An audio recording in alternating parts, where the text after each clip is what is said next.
Los servicios secretos estadounidenses han desclasificado recientemente un documento sorprendente. Se trata de una investigación de 2000 páginas acerca del cineasta más popular de su tiempo, Charles Chaplin. A lo largo de su extensa carrera, J. Edgar Hoover, el poderoso director del FBI, realizó este expediente convencido de que el cineasta era un peligroso agitador comunista. Durante 50 años, Hoover espió incesantemente la vida privada de Chaplin. Sus líneas fueron intervenidas, su entorno vigilado, sus relaciones románticas y actividad sexual fueron escrutadas y sus películas analizadas. Desde el primer memorando, fechado en 1922, hasta la última nota, fechada en 1978, estas páginas nos cuentan la historia de esta despiadada investigación. La confrontación entre estos dos hombres, que se prolongó a lo largo de casi medio siglo, refleja las corrientes ideológicas que han continuado dividiendo a Estados Unidos hasta hoy. ¿Cómo pudo esta gran democracia desterrar a Chaplin, un verdadero humanista? ¿Cómo pudo transgredir los principios más fundamentales de la libertad de expresión? Para comprender este divorcio, debemos comenzar en la década de 1910, cuando el joven actor británico de 25 años llega a Estados Unidos con la prestigiosa compañía de Music Hall de Fred Karno. Cuando Chaplin llega a Los Ángeles, Hollywood se está convirtiendo en la capital mundial del séptimo arte. No es todavía una verdadera industria, sino un pequeño grupo de productoras cinematográficas. Una de ellas, la Keystone, dirigida por Mack Sennett, contrata a Chaplin para que realice una serie de cortometrajes mudos. Pero en el tercer cortometraje, Chaplin es ya el protagonista absoluto de la historia. El aspecto del vagabundo y sus constantes calamidades conquistan a un público que se parte de risa. Chaplin siempre parecía estar en el lugar correcto en el momento indicado. Y llegó a Hollywood justo cuando la meca del cine empezaba a desarrollarse. Si nos fijamos en el atuendo de Charlotte, vemos que sus zapatos son demasiado grandes. Sus pantalones están agujereados, pero lleva bombín, lleva bastón y lleva levita. Mientras su mitad inferior es extremadamente modesta, casi pobre, su mitad superior es más bien de clase alta. Lleva bigote porque sabe que le hace parecer algo mayor. Las prendas de vestir que había escogido contenían ya los ingredientes que se convertirían en la esencia misma de su personaje, humilde y digno al mismo tiempo. Charlotte había nacido. El éxito es inmediato. En adelante, Chaplin dará más relevancia al personaje del vagabundo.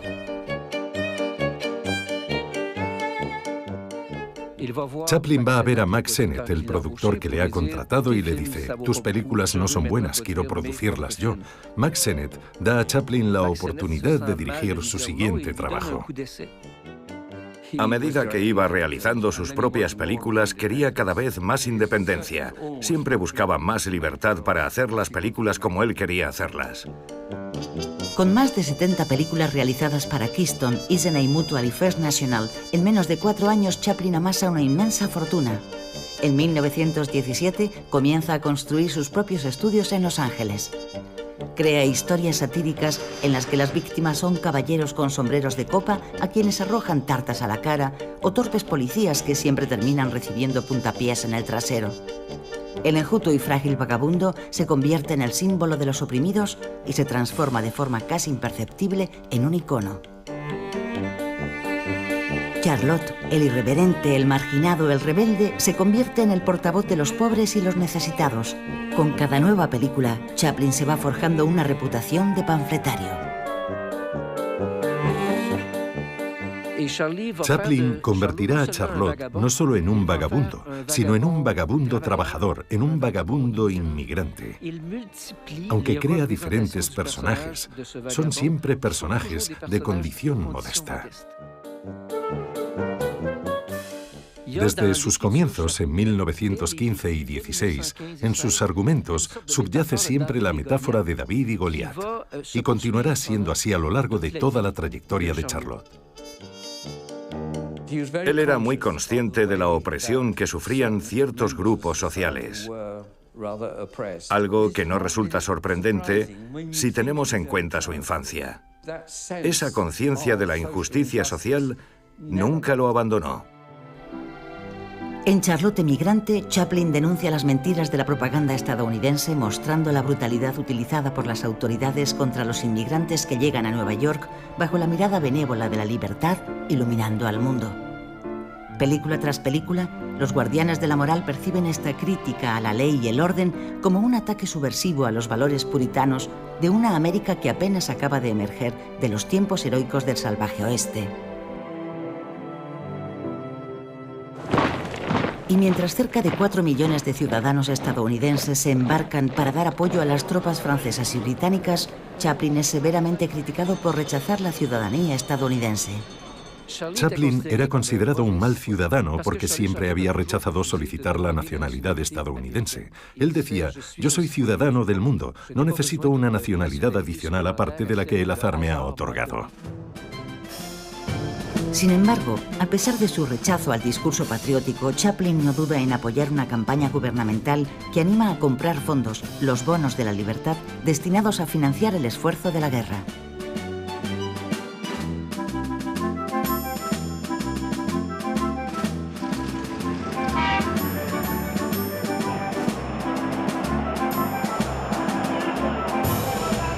Y va incluso un paso más allá en su compromiso, financiando y realizando en su propio estudio una pequeña película de propaganda cuyo objetivo es la financiación del armamento de guerra. Pero la película se estrena con un mes de retraso. Ya se había declarado el armisticio y las tropas habían sido repatriadas. La década que sigue a la Primera Guerra Mundial comienza con un periodo de crecimiento y optimismo, los felices 20. La reencontrada prosperidad, tanto en el plano económico como en el cultural, coincide en los años 20 con la época dorada de Hollywood.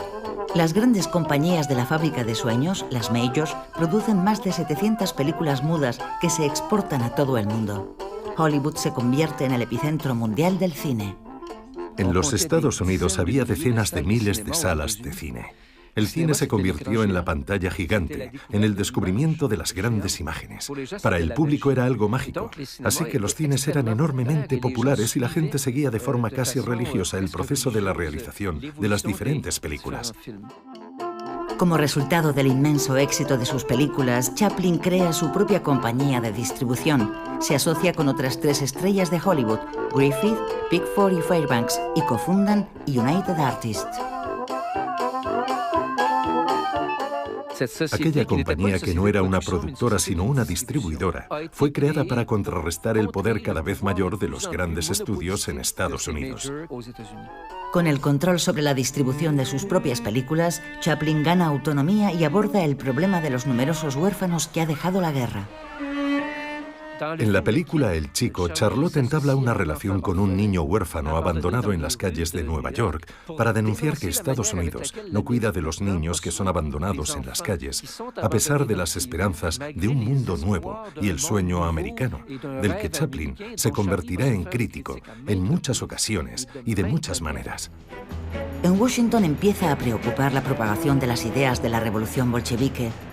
Un joven jurista, John Edward Hoover, recibe el encargo de organizar la vigilancia de los extranjeros sospechosos en los Estados Unidos. Es un funcionario público que estará al mando del departamento que se encarga de la vigilancia política del FBI en los años previos al final de la guerra y de la inmediata posguerra. Abiertamente racista, para quien un blanco vale por 2 negros, sexista declarado y profundamente homófobo, Hoover es, por encima de todo, anticomunista. Hoover se obsesiona con la idea de que una organización internacional quiere socavar las naciones occidentales para que sucumban a la revolución socialista. En 1919, Hoover expulsa a los líderes comunistas que en su opinión representan el principal peligro para la seguridad nacional. Su odio al comunismo llega a convertirse en una obsesión, hasta el punto de que muy pronto sospechará que todos aquellos que promueven ideas sociales o liberales son sus cómplices. Es así como apunta a todo aquel que difunde sus ideas subversivas en los medios de comunicación. Y no hay mejor vehículo para la difusión de estas ideas sediciosas que los intelectuales y los artistas, que las ponen a disposición del público y de manera muy convincente sin que éste tenga que abrir siquiera un libro.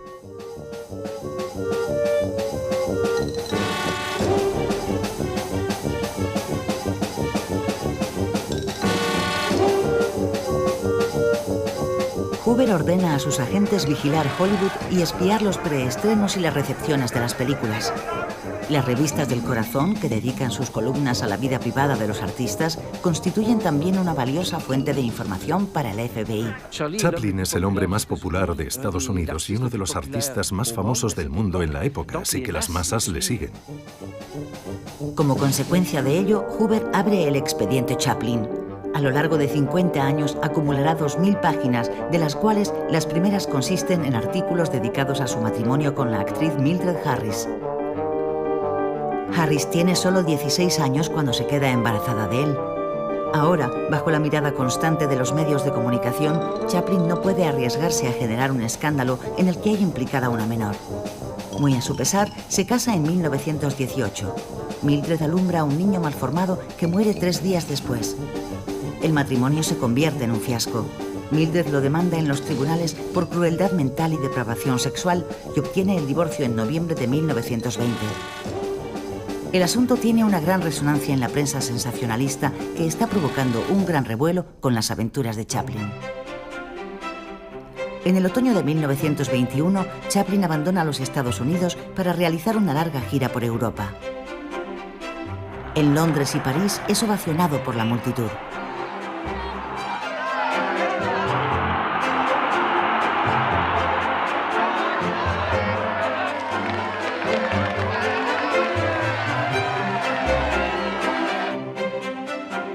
En noviembre de 1924, Chaplin se casa con la joven actriz Lita Grey, que le dará 2 hijos, Charles Chaplin Jr. y Sidney. Pero el matrimonio se torna rápidamente en un fracaso. Sidney no tiene aún 6 meses cuando Lita abandona el hogar conyugal con los 2 niños. Acusa a Chaplin de infidelidad, de violencia y de deseos sexuales perversos. Chaplin tendrá que pagarle $1 millón para obtener el divorcio, la mayor suma jamás acordada en los Estados Unidos hasta la fecha. El proceso de divorcio aparece en la portada de todos los periódicos. En una América profundamente puritana que incluso durante la posguerra vivirá el periodo de la prohibición, Chaplin choca frontalmente con los americanos bien pensantes. Se burla de una parte de los estadounidenses. Más que eso, los ridiculiza. Chaplin va a contracorriente de esa sociedad conservadora.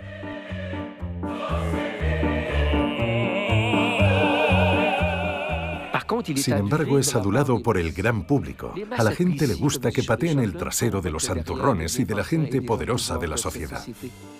La Liga de las Familias pide un boicot a sus películas, pero Chaplin no es el único que irrita a los círculos puritanos.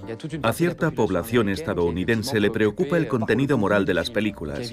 Existe un discurso religioso que impulsará un esfuerzo moral y la lucha por una forma de censura de los contenidos. Para los productores de Hollywood es muy peligroso porque interrumpiría la distribución de algunas películas. Para evitar la censura por parte de las autoridades públicas, fundan la MPPDA, Asociación de Productores y Distribuidores Estadounidenses. Esta asociación creó el Código de Producción de Películas, una especie de decálogo de buena conducta. Los productores nombran director de la asociación al abogado y senador republicano William Hayes. Es un hombre muy influyente del Partido Republicano que en 1922 es nombrado director de esta nueva asociación de productores y distribuidores de cine y la presidirá hasta 1945. Crea un departamento de relaciones públicas y establece una especie de código previo. La primera medida tomada por la Asociación de Productores es la obligación para todos los actores y actrices de presentar un certificado de moralidad. Pero Chaplin, productor y distribuidor de sus propias películas, es ahora totalmente independiente, escapando así a las normas impuestas por los grandes estudios a sus artistas. Y en consecuencia se vuelve mucho más peligroso, ya que no tiene que rendir cuentas a nadie. Chaplin pondrá en su contra a los poderes estatales y en particular al FBI. En agosto de 1922, Hoover confía a su agente especial Hopkins una misión de vigilancia sobre Charles Chaplin. Tras la investigación, Hopkins envía su informe a Hoover. Es el primero de los numerosos memorandos acerca de las relaciones políticas del cineasta. El agente especial informa acerca de una recepción ofrecida por Chaplin en su domicilio de Los Ángeles. Señala que entre los invitados hay simpatizantes bolcheviques y radicales de Hollywood, e insiste en la presencia del líder sindicalista comunista William Foster.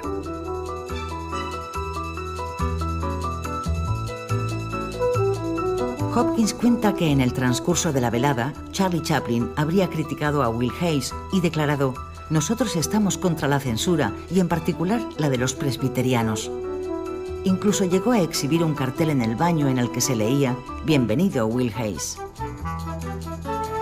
Cuando Hoover envía el expediente a Hays, este le informa de que el cineasta no participa en las reuniones de la MPPDA y además se niega a cumplir con las normas establecidas por los productores.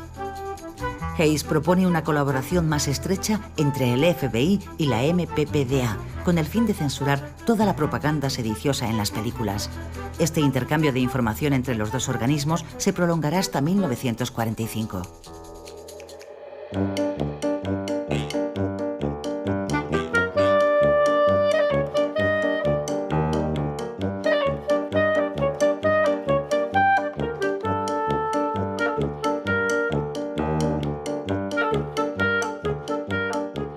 Perseguido por los medios de comunicación, investigado por el FBI y supervisado por la MPPDA, Chaplin está rodeado por todas partes.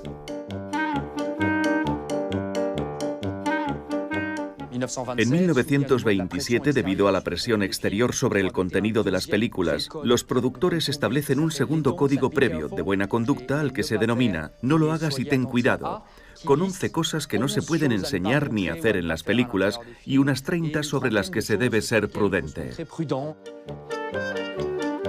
Por ejemplo, se prohíbe mostrar desnudos, satirizar la religión e incluso ensalzar el crimen y el adulterio. Al no existir un método sancionador, se podía incumplir la norma. De hecho, se podía eludir con la complicidad de los productores de Hollywood. Y se decía que para que una película pudiera pasar la censura, había que hacer 6 rollos de pecado y uno para salvar la película y las almas al mismo tiempo. Los felices 20 comienzan con un periodo de optimismo, pero terminan en tragedia. Nueva York, jueves 24 de octubre de 1929. La bolsa de Wall Street colapsa. Es la crisis económica más devastadora en la historia de los Estados Unidos. Más de 12 millones de personas, una cuarta parte de la población activa, queda desempleada. La crisis provoca una explosión de pobreza. 2 millones de estadounidenses se quedan sin hogar. La crisis económica es interpretada de inmediato por el primer aparato de seguridad estadounidense como una crisis que no es solo económica y que terminará siendo política. Se nombrarán directivos extraoficialmente para que actúen en secreto y vigilen a los grupos subversivos de la población estadounidense, es decir, a la gente de la extrema derecha y a los comunistas. Para Chaplin, que comienza a escribir el guión de Luces de la ciudad, el objetivo principal es dar testimonio de las consecuencias sociales de la crisis financiera que acaba de golpear duramente a la clase trabajadora. Con su historia del millonario que juega con la vida de un vagabundo al que conoce una noche de borrachera, Chaplin crea una metáfora acerca del desprecio de las clases dominantes hacia los pobres y los desfavorecidos. Pero cuando inicia la producción de la película, el cineasta se encuentra frente a un nuevo desafío, la llegada del cine sonoro. Desde hace 3 años, los grandes estudios se han lanzado a la producción de películas sonoras. Todas las salas comienzan a equiparse, pero a Chaplin no le convence esta nueva tecnología que considera que desaparecerá pronto. Y Chaplin siempre dijo: yo no puedo hacer hablar a Charlotte. Si Charlotte habla, significará matarlo, porque la esencia misma de este personaje es comunicarse gestualmente, así que lo rechazó durante todo el tiempo que pudo, hasta 1936, cuando accede a rodar películas sonoras. Chaplin justifica su elección declarando: yo soy un mimo, en ese campo soy único y sin falsa modestia un maestro.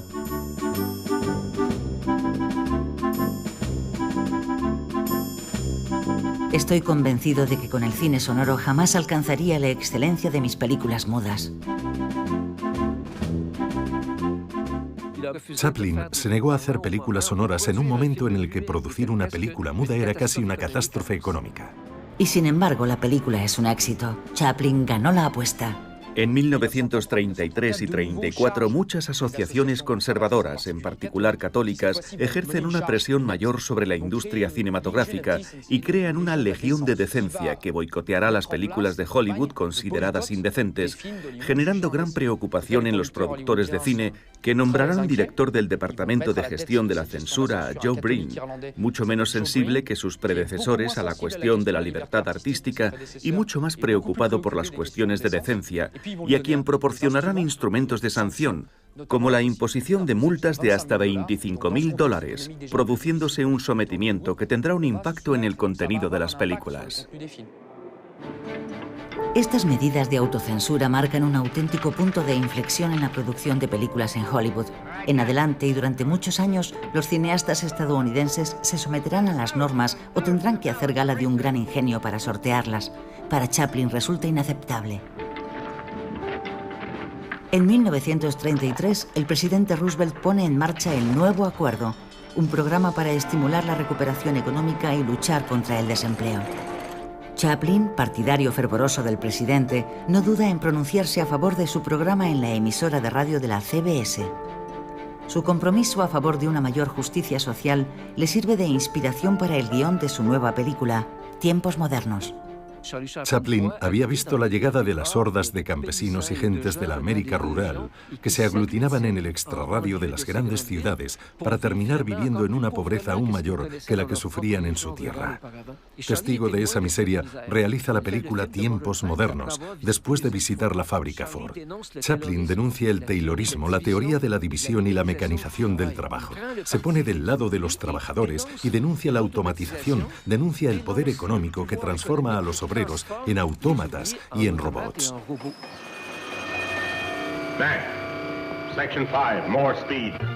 Charlie Chaplin. ¿Qué otro sino Charlie Chaplin puede hacernos partir de risa? Chaplin elige a la actriz Paulette Goddard para el papel femenino principal. Comienza entre ellos una historia de amor que durará 10 años. Paulette Goddard era una mujer muy inteligente y con una gran personalidad que le dio mucha felicidad. Desde el momento en que la conoció, Chaplin supo que era ella quien interpretaría el papel de la chica, la joven rebelde y mujer fuerte de la película Tiempos Modernos. Inmediatamente después del estreno de la película en Hollywood, Chaplin se embarca con Paulette en una gira alrededor del mundo. Se casan en secreto en 1936. La película obtiene un éxito enorme de público, pero muchos cronistas escriben que se trata de una película comunista. Chaplin se defiende. No está ni a favor ni en contra del comunismo o el capitalismo. Es un mero observador. Chaplin no ha comprendido que en el contexto del ascenso de las ideologías nacionalistas hay que elegir un bando. Hay una inquietud política en los altos niveles de la jerarquía del Estado y Roosevelt convocará a Hoover, entre otros, preocupado por las acciones de los militantes extremistas. Para Hoover, el epicentro de la agitación se encuentra en Hollywood, pero los productores se defienden. Os digo que la industria cinematográfica no tiene ninguna simpatía por el comunismo, el fascismo, el nazismo, ni ningún ismo aparte del americanismo. Hasta mediados de los años 30, los comunistas de Hollywood se limitaban a pequeños grupos. El cambio se produce en los años 1935 y 36, cuando el número de comunistas en Estados Unidos se duplica, pasando de 40.000 a 80.000. Hoover utiliza toda su influencia para que los cineastas participen en la lucha contra los elementos subversivos. Y nosotros, los sanos de espíritu, debemos enfrentarnos al desastre que se avecina y consagrarnos a la cruzada por la educación. Les encarga películas de propaganda que muestren cómo el FBI, gracias a su director, se ha convertido en una auténtica máquina de guerra en términos de inteligencia doméstica. Les anima también a producir películas que destaquen el trabajo de sus agentes federales. La película G-Man con James Cagney, producida por Warner Brothers en 1935, es un buen ejemplo de ello. Gracias a su amplia red de agentes, Hoover sigue de cerca las inversiones y los beneficios de Chaplin. A pesar de que encuentran una gran cantidad de dinero en las cuentas del cineasta, sus investigadores del FBI no detectan el menor rastro de una contribución relacionada con la causa comunista. Decepcionado por las investigaciones, Hoover comenta con ironía: No puedes concebir una sátira angustiosa y bufona del gran capitalismo industrial mientras te enriqueces sin escrúpulos como un Rockefeller.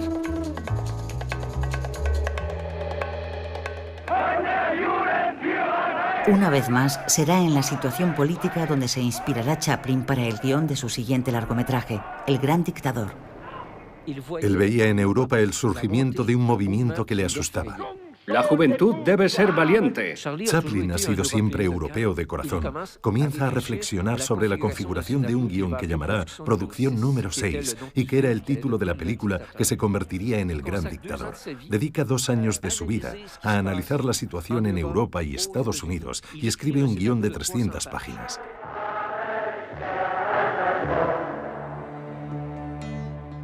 Es extraordinario cuando piensas en ello. El hombre más amado del mundo y el hombre más detestado en aquella época eran muy parecidos. Nacieron con unos días de diferencia. Tenían casi la misma edad, la misma estatura, el mismo físico, así que resultaba muy tentador. Chaplin tenía un pequeño bigote, mientras que el de Hitler era más grueso. Pero lo interesante es que cuando llegaron los problemas políticos, su bigote encogió y se parecía enormemente al de Chaplin. En septiembre de 1939, mientras las tropas alemanas avanzan implacables por toda Europa, Chaplin inicia el rodaje de su película en sus estudios de Hollywood. Chaplin decidió producir solo la película bajo su propio riesgo y con su propio dinero. Su hermano no estaba de acuerdo. Su familia no estaba de acuerdo. Hollywood no estaba de acuerdo. En 1938 y 39, el lobby alemán ejerció una enorme presión sobre el gobierno estadounidense, que entonces era un aliado de Alemania, para que Chaplin no rodara la película. Chaplin recibió incluso amenazas de muerte, pero se consideraba un hombre libre y estaba dispuesto a llegar hasta las últimas consecuencias en la difusión de sus propias convicciones respecto a un mundo que debía estar mucho más cerca de los derechos humanos y de la solidaridad, de un humanismo y un pacifismo en los que creyó durante toda su vida.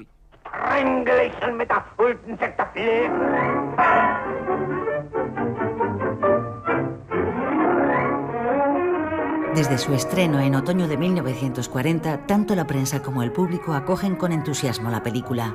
Sin embargo, muchas voces se alzan contra el célebre discurso final.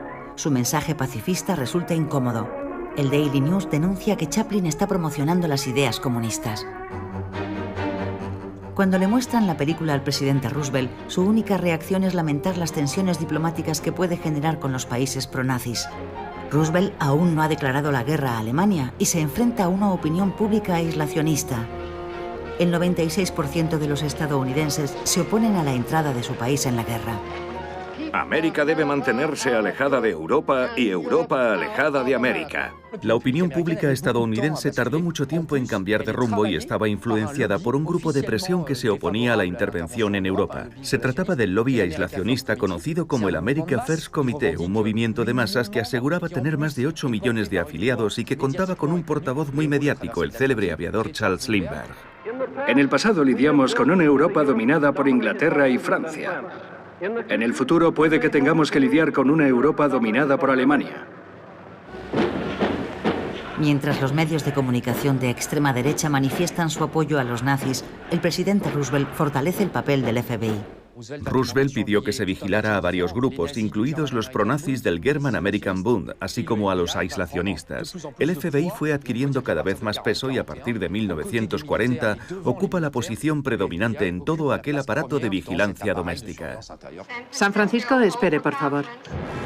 El 7 de diciembre de 1941, el ataque japonés por sorpresa a Pearl Harbor marca un punto de inflexión en la opinión pública estadounidense. Desde este instante existe el estado de guerra entre los Estados Unidos y el Imperio japonés.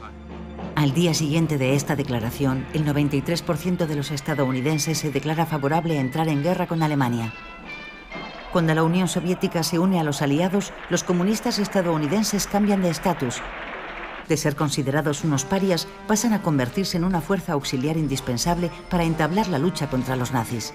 Para Roosevelt, el nuevo desafío consiste ahora en movilizar a todo el país bajo la bandera patria para que apoye el esfuerzo de guerra.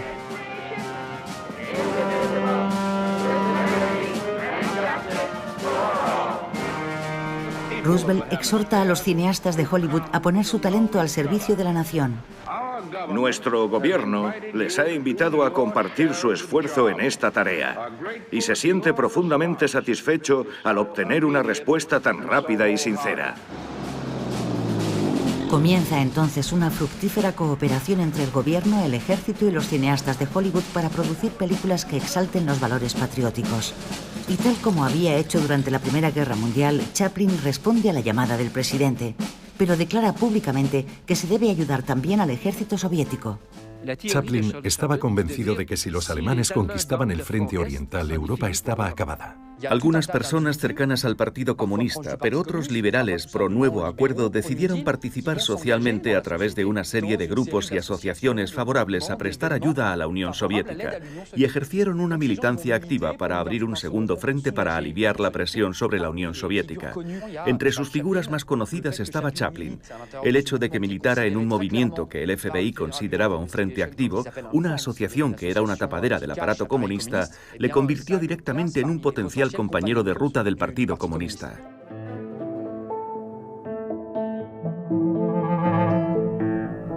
En mayo de 1942, Chaplin recibe una llamada de un miembro del gobierno solicitándole que hable en lugar del embajador de los Estados Unidos en Moscú durante una reunión del Comité Estadounidense de Apoyo al Frente Ruso celebrada en San Francisco. Chaplin acepta, pero cuando se levanta para hablar, sorprende a los 10.000 presentes al comenzar su discurso con un vibrante «camaradas». Fue un gesto muy amable por su parte, si no fuera porque el FBI anotaba todo lo que se decía. Pero el cineasta no hizo sino agravar las cosas. En octubre de 1942 viaja a Nueva York en compañía de Orson Welles y Pearl S. Buck para abogar por un segundo frente. La reunión, organizada por el Frente de Artistas para Ganar la Guerra, una organización clasificada como de extrema izquierda por el FBI, provoca violentas manifestaciones anticomunistas frente al Carnegie Hall. Diría que la gota que colmó el vaso fue cuando Chaplin decidió abogar por el Frente Ruso. Logró poner en contra suya a todo el Congreso, así como al presidente de los Estados Unidos. Sin embargo, Hoover sigue sin disponer de testigos fiables y, sobre todo, de pruebas concretas para llevar a Chaplin ante los tribunales. Hasta que le cae como llovido del cielo el caso Joan Barry. Un artículo fechado en junio de 1943 revela que la joven actriz Joan Barry está embarazada de 6 meses y acusa a Charles Chaplin de ser el padre de su hijo. Cuando la historia llega a oídos de Hoover, este encarga al agente especial Hood que lleve a cabo una investigación. Hood interroga a numerosos testigos. 2 meses después envía a su jefe un memorando de 400 páginas.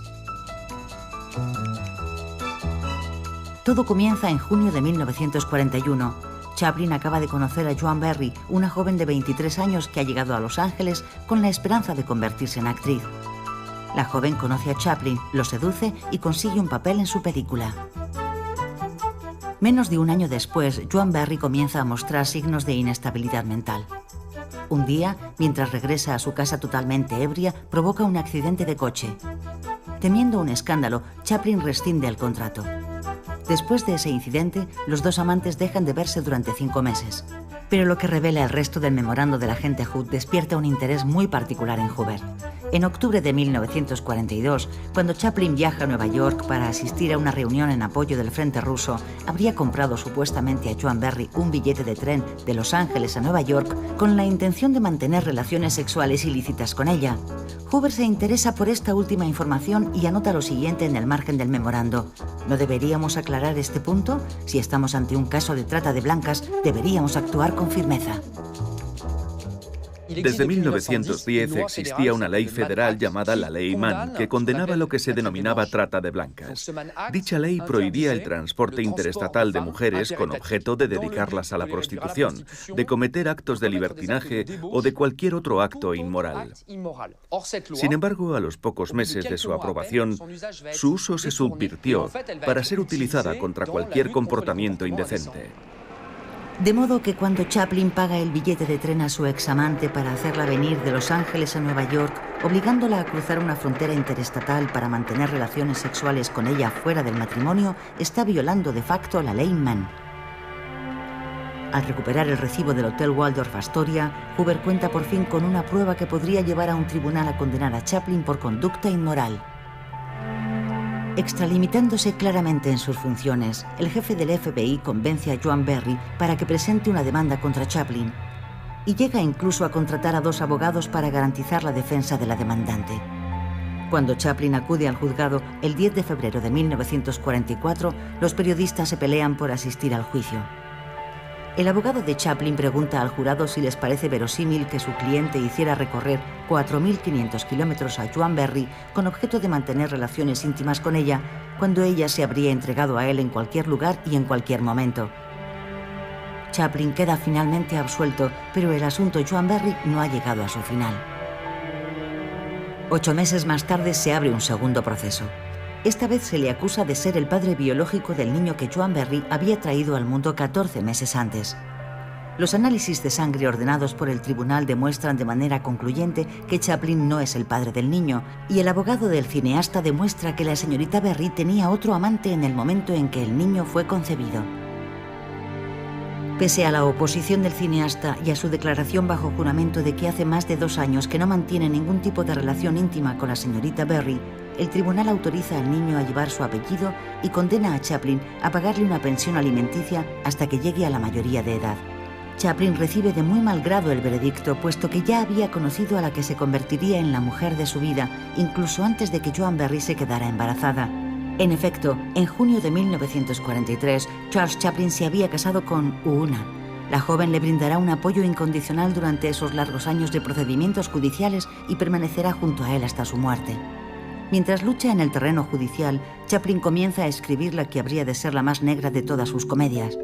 El guión, que al principio lleva por título Producción número 7, pasará a titularse Landru, luego Barba Azul y finalmente Monsieur Verdoux. Con su bigote bien cuidado y su traje hecho a medida, el elegante y cortés Monsieur Verdoux resulta ser un asesino en serie que acaba en la guillotina. En la película, Chaplin salda sus cuentas denunciando a los tribunales estadounidenses que acaban de condenarle y pone estas palabras en boca de Verdoux: si matas a una persona, eres un asesino; si matas a millones, eres un héroe. Tras la vuelta a la paz, los antiguos aliados se convierten en enemigos irreductibles. Una guerra soterrada estalla entre las 2 superpotencias. La Guerra Fría se desata entre los Estados Unidos y la URSS. Este nuevo conflicto sume a Estados Unidos en una grave crisis de espionaje. Se inicia entonces una caza de brujas terrible, el macartismo.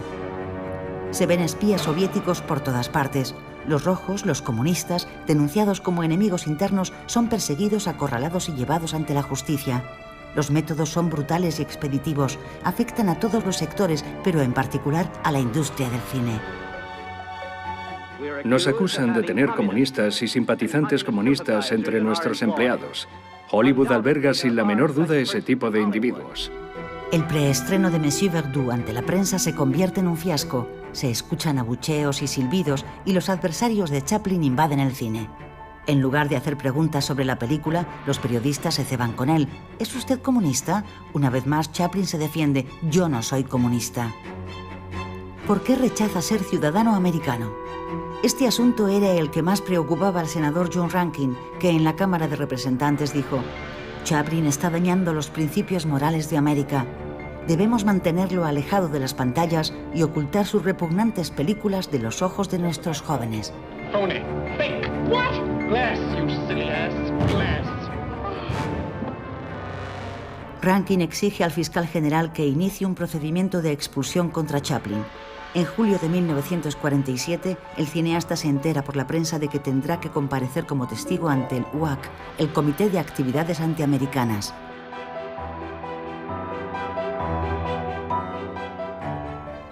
Antiamericano no significaba realmente que estuvieras en contra del gobierno de los Estados Unidos, sino más bien que eras un mal americano.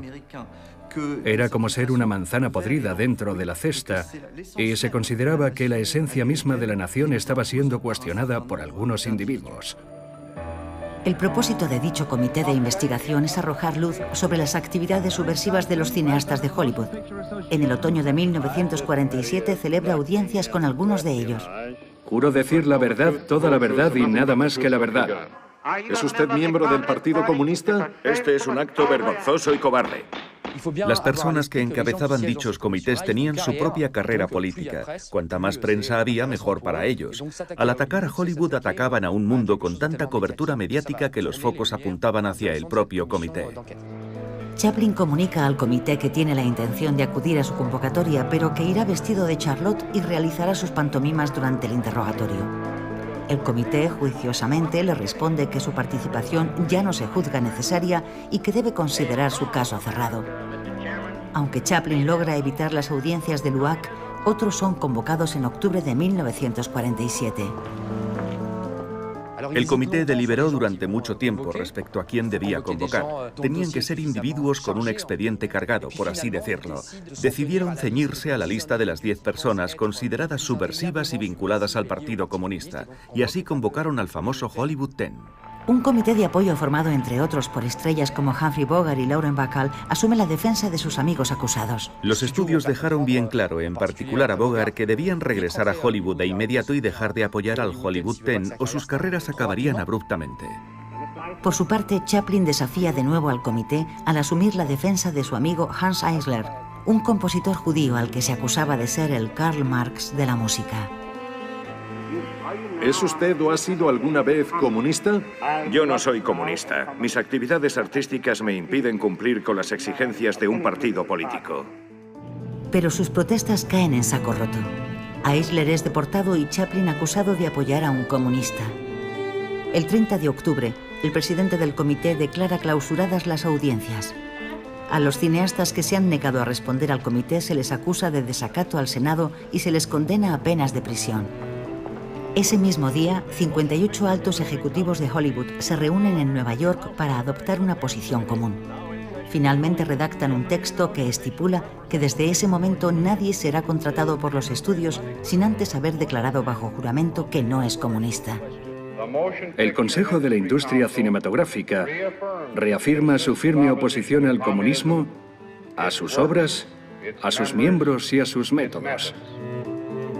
Empiezan a circular listas negras y los proscritos se ven forzados a negar con contundencia cualquier vínculo con el comunismo y como prueba de buena fe proporcionan nombres.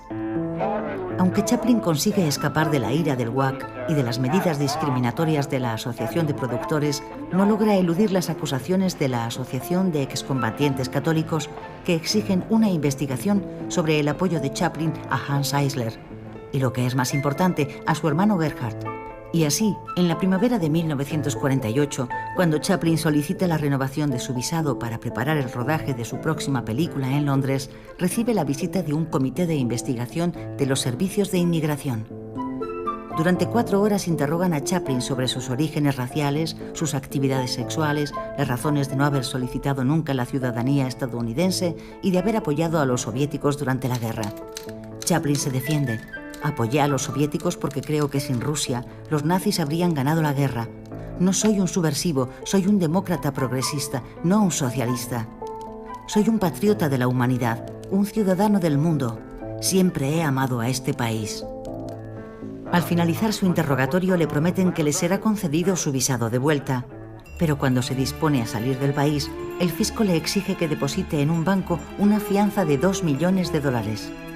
Entonces renuncia a su viaje y decide rodar Candilejas en sus estudios de Los Ángeles. Una decisión paradójica, pues la tragedia sentimental que se dispone a filmar se desarrolla en los barrios populares del Londres de su infancia. Después de muchos castings y pruebas de pantalla, Chaplin llama a Claire Bloom, una actriz inglesa para el papel protagonista femenino. Yo era una completa desconocida. No en Inglaterra, donde era una pequeña estrella emergente del teatro, sino en Hollywood. Estaba muy nerviosa por conocerle. Cuando lo vi, llevaba puesto un jersey azul a juego con sus preciosos ojos y me dijo, gracias a Dios que ha llegado sana y salva. Estaba preocupado por su vuelo. Así fue nuestro primer encuentro y lo adoré de inmediato.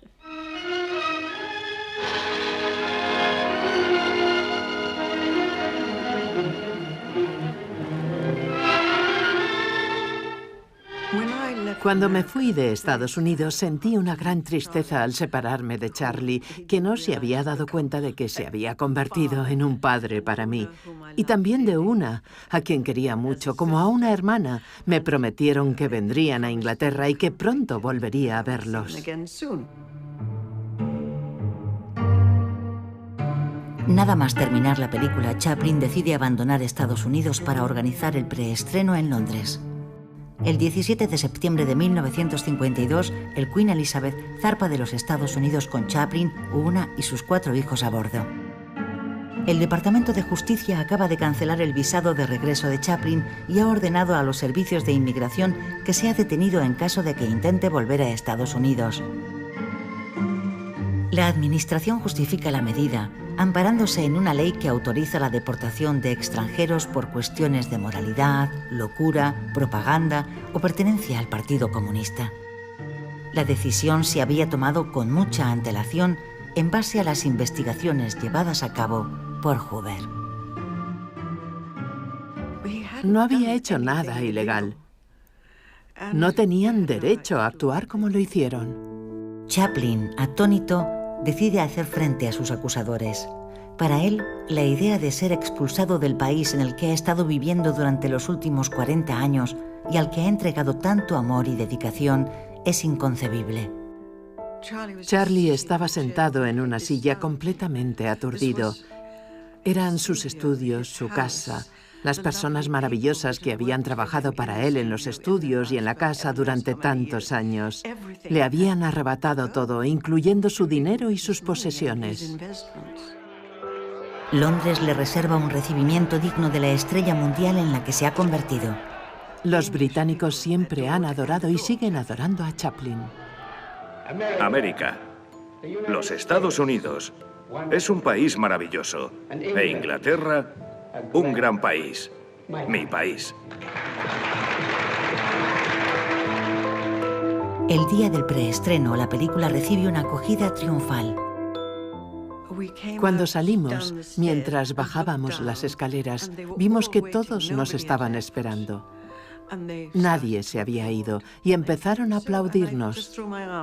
Fue entonces cuando le rodeé el cuello con mis brazos. Nunca me había atrevido a tocarle. Fue un momento emocionante y maravilloso. Y luego el honor supremo. Chaplin es recibido por la familia real. París y Roma le acogen con el mismo entusiasmo. Hecho a la idea de que nunca podrá regresar a Estados Unidos, Chaplin le pide a su esposa, Una, que regrese en su lugar para liquidar sus propiedades. Una no era mucho mayor que yo, tendría unos 25 años, y viajó allí sola, pero era norteamericana, tenía pasaporte estadounidense, cerró la casa y los estudios, se despidió del personal, retiró el dinero del banco, los documentos y todo lo demás. Y regresó. En enero de 1953, la familia Chaplin se muda a Manoir-du-Vin, en Suiza, una magnífica propiedad que domina el lago Le Mans. Chaplin estaba harto después de tantos años de problemas judiciales, de macartismo y del ostracismo al que había estado sometido. Anhelaba encontrar un lugar tranquilo y apacible, donde pudiera encontrar la seguridad y la paz que necesitaba para seguir produciendo cine. Y allí continuaron su vida, una vida triunfante en lo que respecta a Charlie, y tuvieron 4 hijos más. En 1953, para solidarizarse con Chaplin, Una renuncia definitivamente a su ciudadanía estadounidense, pero Chaplin todavía no ha saldado las cuentas con quienes lo han desterrado. Sentía un profundo rencor hacia Estados Unidos por el sufrimiento que le habían hecho padecer a él y a otros muchos. En 1954 escribe, produce y dirige su penúltima película, Un rey en Nueva York. Su hijo Michael interpreta el papel de un niño cuyos padres son perseguidos por el FBI. Esta sátira parodia claramente el propio conflicto de Chaplin con su enemigo jurado, Edgar Hoover. El estreno de la película en Estados Unidos despierta la eterna confrontación entre conservadores y liberales. Se convocan manifestaciones para boicotear la película frente a la mayoría de las salas donde se proyecta. Aunque ya hace 20 años que Chaplin abandonó Estados Unidos, Hoover le sigue acosando. Varios documentos demuestran que ha interrogado al servicio secreto británico sobre los posibles orígenes judíos del cineasta. y que guarda informes del servicio secreto suizo sobre sus reuniones, sus visitantes y sus actividades hasta principios de la década de 1970. Pero durante los años de Vietnam, la opinión pública cambia y se alzan voces para exigir el regreso de Chaplin. En julio de 1962, el New York Times escribe con indignación: «No pensamos que la República corra ningún peligro si la administración levantara la prohibición impuesta a Chaplin en 1952». En 1971, el embajador de Estados Unidos en Berna informa al fiscal general que Chaplin ha sido invitado por una universidad estadounidense y recomienda a las autoridades que retiren el veto. La estrella del jefe del FBI ha empezado a palidecer. Criticado en los años 60 por su obsesiva lucha contra el comunismo, se le acusa de abuso de poder sobre sus propios agentes, de chantajear a figuras políticas y de estar corrompido por la mafia. Su carrera termina con el escándalo causado por la revelación de sus métodos ilegales de vigilancia. El regreso triunfal de Chaplin a Estados Unidos constituye la última venganza del artista contra Hoover. El alcalde de Nueva York le da la bienvenida y le hace entrega de las llaves de la ciudad. Esta llave significa que todos los ciudadanos de Nueva York le abren su corazón para siempre. Muchísimas gracias. Me siento muy honrado y muy emocionado y conmovido en este momento.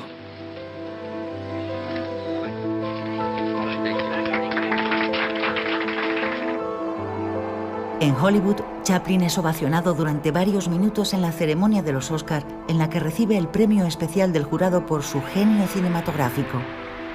Una disculpa tardía por parte de una profesión que le había condenado al ostracismo durante 20 años.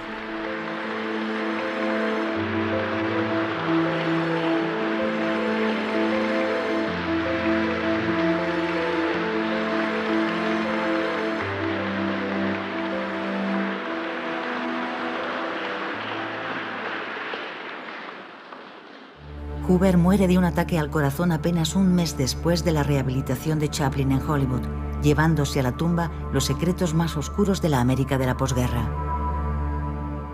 Y en 1975, como última ironía de la historia, el pequeño saltimbanqui que había salido de Inglaterra con los bolsillos vacíos 63 años antes, es nombrado caballero por la reina de Inglaterra. Chaplin dice su último adiós una noche de Navidad de 1977, llevándose consigo a su Charlotte vagabundo, encarnación del hombre oprimido, pero digno y libre.